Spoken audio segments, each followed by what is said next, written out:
Hello, welcome back to my channel. This is the Mental Wellness channel with Waihiga. If you are new here, I hope that you stick around and take a listen to what I have to share. Today, I'm going to be reading from the Daily Reflection and then we are going to be talking about it. So let's get into it. April the 25th, entering a new dimension. In the late stages of our drinking, the will to resist has fled. Yet when we admit complete defeat, and when we become entirely ready to try 12-step principles, our obsession leaves us and we enter a new dimension, freedom under God as we understand Him. And that is from As Bill Sees It, page 283. I am fortunate to be among the ones who had this awesome transformation in my life. When I entered the doors of a 12-step program, alone and desperate, I had been beaten into willingness to believe anything I heard. One of the things I heard was, this could be your last hangover, or you can keep going round and round. The man who said this obviously was a whole lot better off than I. I liked the idea of admitting defeat, and I have been free ever since. My heart heard what my mind never could. Being powerless over alcohol is no big deal. I'm free and I am grateful. So just as the reading talks about, there are so many things to be grateful for. I'm grateful for the reading, number one. Secondly, I'm grateful to be an alcoholic. I'm grateful to be a recovering alcoholic. And a lot of people get very puzzled when I say this. Like, how can you be a recovering alcoholic and how can you be grateful for that? Like, who in their right mind is grateful for the fact that they're an alcoholic? Really, really grateful that I'm an alcoholic because it got me to a program, a 12-step program that changed my life. It basically gave me a step-by-step manual as to how to live life and how to live a good life and how to live a free life and how to live a spiritual life. How to also live a fulfilling life. A life that is not dependent on people, places, and things.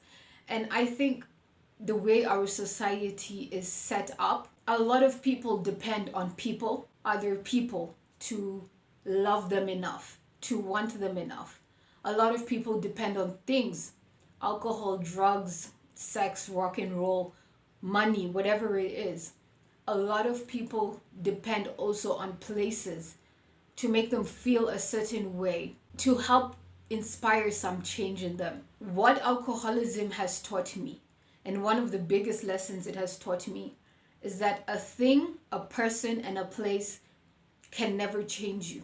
You can never depend on any of these three things. You're much better off putting your dependence on a higher power, or quite frankly on God, because God is someone who will not let you down. God is someone that is faithful. God is someone that is never changing, and God is someone that will not flip the script on you. But people change. Places change. Things change. And then they also get the better of us. So that's the first thing. If I were not an alcoholic, I wouldn't be given this chance. I wouldn't be afforded this chance to be in a recovery program that I literally have to fight for my life every day.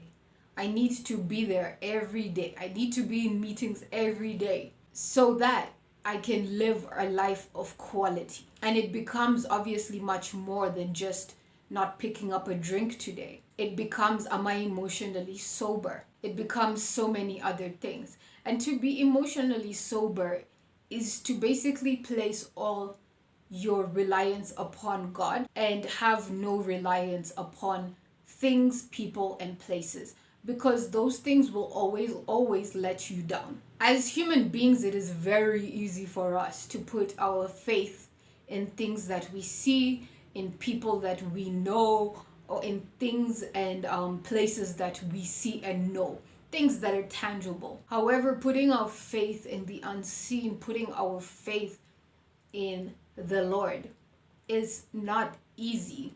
You know, you have to hang on to the miracle of the last thing that He brought you through, and you have to build your faith slowly over time. For me, it's not a burning bush experience. I've had certain experiences with God where it's like, Okay, for sure, I know God is real and God exists. And just as quickly, I forget them. Just as quickly, I forget them. So for me, faith is not something that you get hit with instantaneously. And I just believe, I just believe in God. No, I think it's like 1%. Today I believe 1%. Tomorrow I believe 1%. The next day I believe 1%. And so on and so forth. The more that I trust God with my life and the more good experiences I have with God, the more faith I have in God. When it comes to the reading, the way an alcoholic like me learns is through hardship. For some reason, I'm not able to hear you. I'm not able to learn from your experiences either. And normally, a wise person is a person who sits back and observes and watches someone else's experiences and then says, I'm not going to do that because that causes pain, that causes misery, and I don't want to go through that. So I don't know if I would consider myself a wise person, because what I want to do is I want to go and I want to experience it myself. Telling myself in complete denial, yeah, but it will never be me.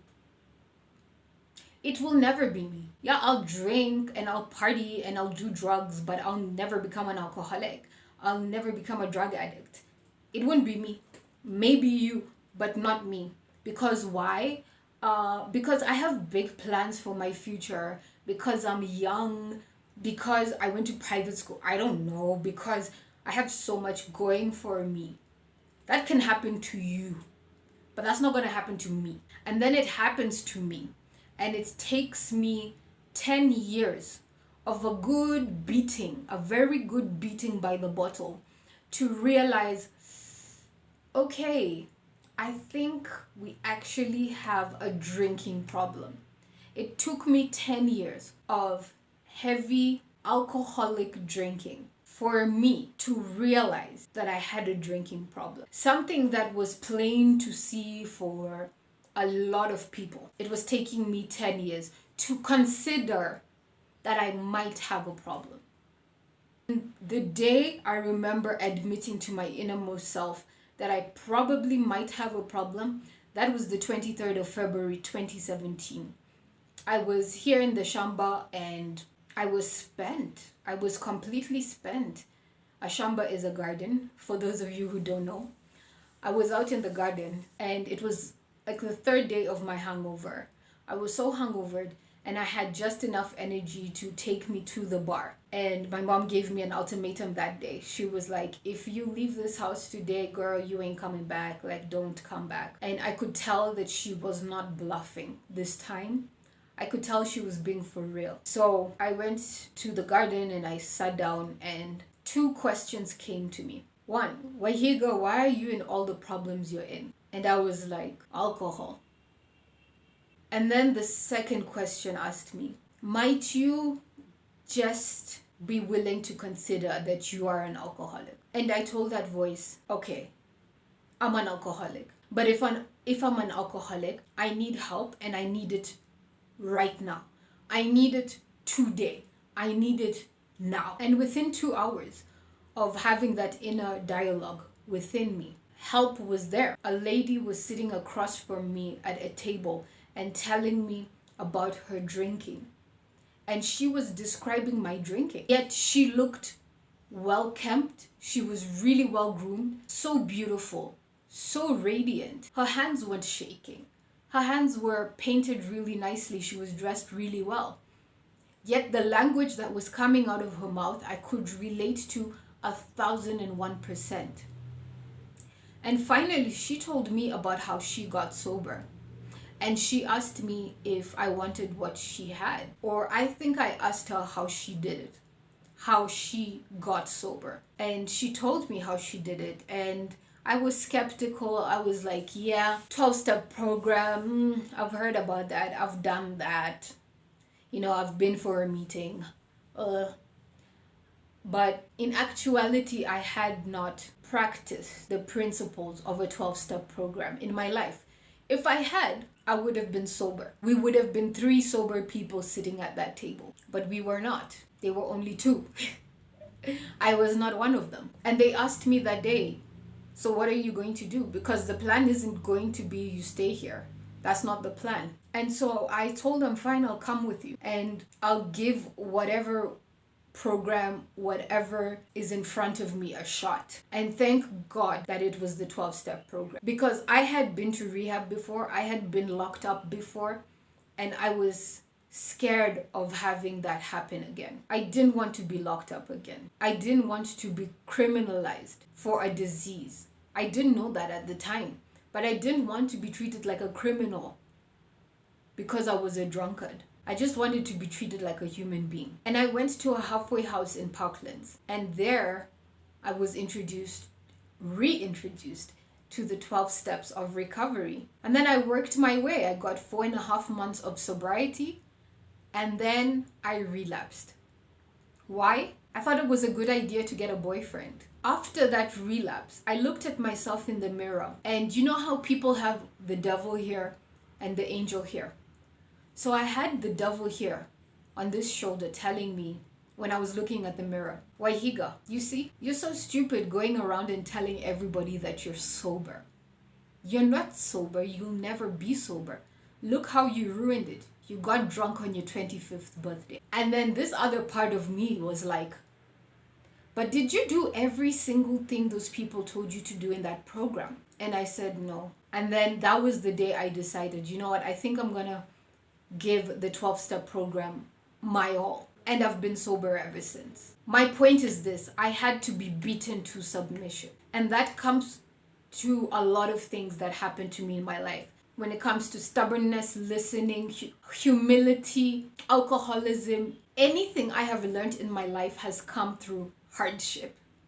And I really wish that it weren't so. But it seems to me that's just how alcoholics and addicts learn their lessons. And through that type of pain where they have to say, hey, here, enough is enough. I throw my hands in the air like I can't do this anymore. So let me know in the comment section down below. Have you ever been beaten into submission because of something in your life? Basically, have you been brought to your knees in life due to certain situations? And how did you get out of it? Let me know in the comment section down below. I would love to know. Until the next video. Bye-bye.